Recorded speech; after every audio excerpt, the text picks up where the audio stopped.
Meron pong bagong usap-usapan tungkol kay XRP matapos itong makalabas mula sa isang matagal na triangular consolidation pattern. Ayon po sa crypto analyst na si Jack the Rippler, malapit na raw maabot na XRP ang presyong $8 hanggang $10.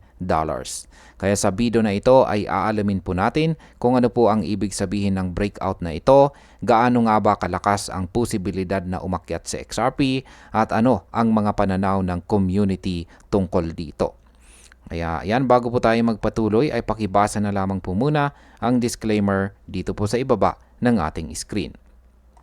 Ano po ba ang ipinapakita ng chart ni XRP? Ayan, meron pong aktual na tweet dito ni Jack the Rippler. At sabi niya, XRP just broke out from the triangle. $8 to $10 is closer than we think. Yan, palakihin po natin yung kanyang chart dito na isang daily chart time frame ng XRP USD trading pair. Ayan, ang chart na ito ay mula po sa datos ni Bitmap. Yan, Bitstamp po pala. Si XRP po ay nagdi-trade sa presyong 3.02 matapos po niyang tumaas ng 1.87% sa loob lamang ng isang araw.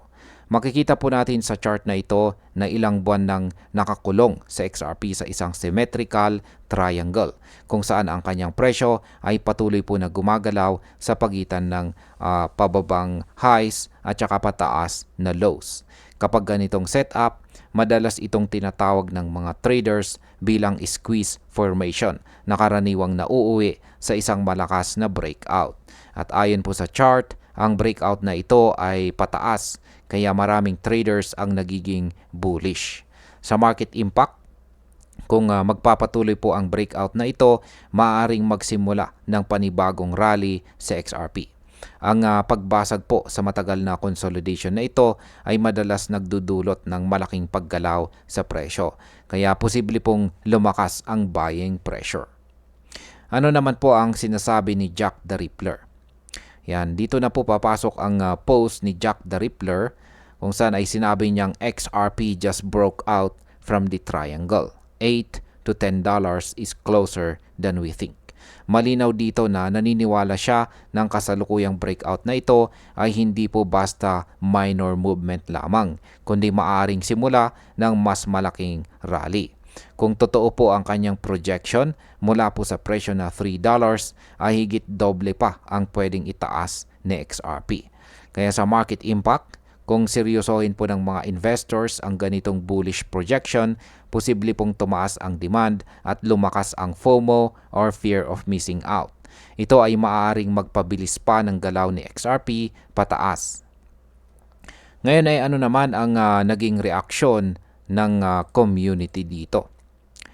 Marami pong sumusuporta sa pananaw ni Jack, ngunit may ilan ding nagbigay ng babala. Yan, nandyan si Jacobus, isa sa mga nagkomento. At sinabi po niya na kahit exciting po ang breakout, kailangan pa rin ng sustained liquidity para talagang makarating sa XRP sa presyong $8 to $10.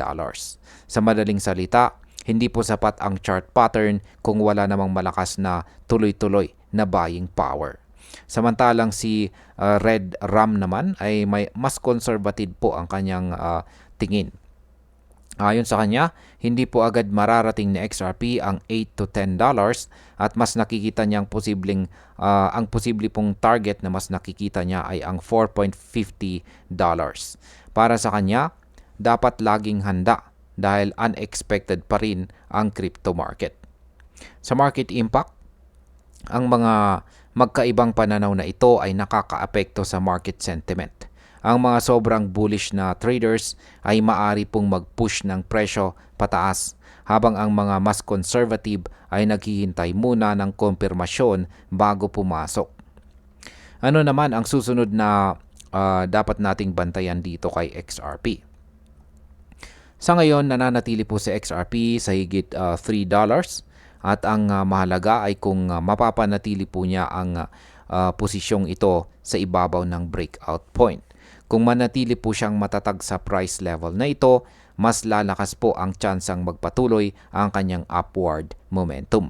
Subalit kung bumagsak po siya pabalik sa loob ng triangle, posibleng maantala ang kanyang rally at magbalik muli sa consolidation.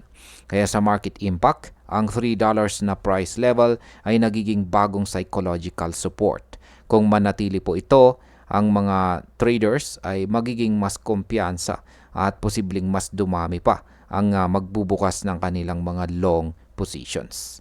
At bilang panghuli, ang breakout po na ipinapakita rito ni XRP ay isang magandang sinyales lalo na matapos ang matagal na consolidation.